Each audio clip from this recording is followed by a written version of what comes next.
Welcome! I'm Bree Patillo, and this is Punk Postage.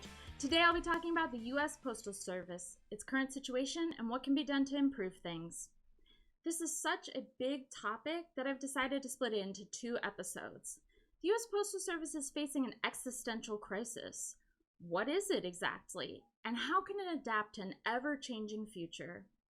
Is the U.S. Postal Service an actual service and a public good, or is it a business and should have the freedom to operate as a business? This is a question as old as Washington and Hamilton, and one that it still faces today. Most people know the USPS as the entity that delivers their mail, or they think of their local post office, the building where they go to purchase stamps or send letters or packages. Most people are not familiar with the USPS's exact relationship to the U.S. government or how it functions. So let's start with a little history. The Constitutional Post served the infant country from 1775 until the ratification of the U.S. Constitution, when it was formally established as the General Post Office and made into a revenue office within the Department of the Treasury. Postal acts in the mid-1800s redefined the post office as a public service and, as such, deserving of government financial support. Congress acknowledged that it may operate at a loss, but this was deemed acceptable because of its crucial role it played in society. The Post Office Act of 1872 made the post into its own cabinet department, with the Postmaster General as a cabinet member. Its name was changed to the United States Post Office Department. 100 years later, in 1970, it was renamed again as the United States Postal Service through the Postal Reorganization Act. This act made the USPS no longer a government department and instead a corporation-like independent agency run by a board of governors and expected to sustain itself on its revenue. Even so, Congress still controls a lot of what the USPS can and cannot do.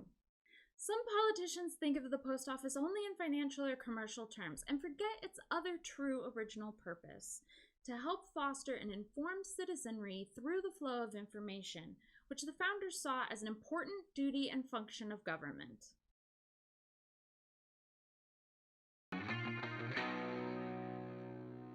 So, is the post office really in trouble right now? The short answer is yes. And if you're asking, but why, Bree? I'm going to tell you. First off, and most importantly, the USPS doesn't have enough money. The majority of their income comes from the sale of stamps, which is why I'm always encouraging you to buy more stamps. But first-class mail use is down, mostly due to the rise of the internet and email. The USPS usually has enough capital to operate, but has ended the last several years in the red. In 2019, it made $71.1 billion in revenue, but reported $79.9 billion in operating costs. As of 2019, the USPS currently has $11 billion in outstanding debt. An enormous contributor to its deficit is that, unlike every other business in the entire country, the USPS is required to pre-fund its employees' retirement health benefits, thanks to the 2006 Postal Accountability and Enhancement Act, or PAEA. Towards this, the USPS was required to contribute $5.5 billion a year for 10 years, starting in 2007. The PAEA and the Postal Regulatory Commission also limits how much the USPS can increase postal rates to help cover its expenses, yet another uncommon situation that other businesses don't have to deal with. All with keeping up with their mandate to deliver to every address in America for the same first-class price, 6 days a week. The USPS also doesn't have enough extra money to spend to maintain, improve, or expand their current facilities, trucks, or automated machines. All this leading to less efficiency, less safety for workers, and less ability to compete with more modern competitors. One of the USPS's biggest obstacles is Congress, which still retains control of many aspects of the business and will decide its future. The situation hasn't been helped by the attacks from the president and his administration, though this will hopefully be less consequential soon. When you look at all this, it's easy to see how the agency has been descending deeper into trouble and disuse for several decades now, and some fear the USPS could disappear altogether. But people love the post office. It is one of the highest regarded government agencies, and post offices have historically been vital to the communities in which they reside. So, should we save the USPS? Well, it's in the Constitution. But more importantly, it has been an integral institution to the founding and building of our country. It pioneered stagecoach routes, military and commercial aviation, and several new technological advances, innovations which benefit all of society and which it freely shared. Throughout the entire history of our country, the American Post has been the world leader among postal institutions in every capacity. It has been lauded by poets, politicians, and tourists.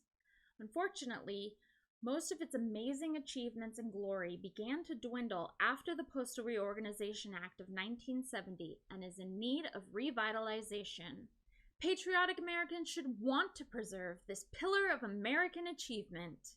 Even still, the USPS delivers 48% of the world's mail to 160 million homes. With social correspondence, bill payment, and more moving online, mail volume is down. But there are still essential functions the USPS serves, carrying things such as census materials, Social Security checks, paychecks, stimulus checks, tax refunds, mail ballots, and medications. During the pandemic, they are carrying an increase in packages and helping with vaccine distribution. Losing post offices hinders mail delivery and hurts the community, affecting rural Americans the most. The USPS has been a historically significant employer of women, veterans, and African Americans. Losing USPS jobs would hurt these and other communities in their ability to accumulate and maintain wealth. American stamp collectors should care about saving the USPS too, because without it, there could be no new U.S. stamp issues. Phew! That was a lot to cover. Hopefully, this has been helpful in unraveling some of the rumors that have been swirling around about the U.S. Postal Service for the last couple years. Feel free to contact me with any questions or to suggest a topic you'd like to learn more about. Please like, comment, and subscribe for more. And in the meantime, remember, collect stamps, save the post office.